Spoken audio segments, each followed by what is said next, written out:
Në këtë muaj njerëzit kanë më tepër dëshirë të dëgjojnë për ligjëratat, hutbet, mësimet apo fjalimet e shkurtra që mund bëhen pas namazit në xhami.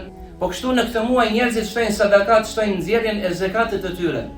E patjetër që xhallarët të diturit, besimtarët e ditur, duhet t'i orientojnë që këto sadaka ata t'i derdhin në vendet e duhura. Po kështu dhe në lidhje me ata që janë larg xhamive,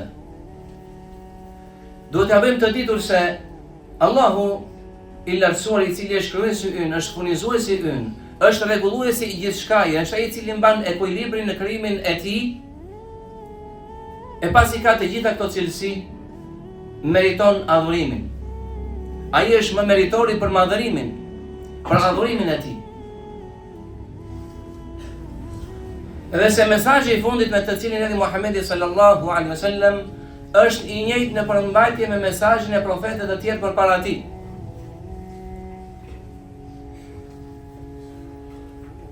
Me mesazhin e Ibrahimit, të Musait, të Isait alayhimus salam.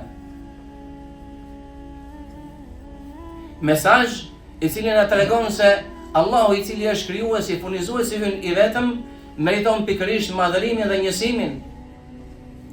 Edhe se të gjitha format e tjera të adhurimit janë të gabuara, të cilat i përkushtohen zotrave të rëmë.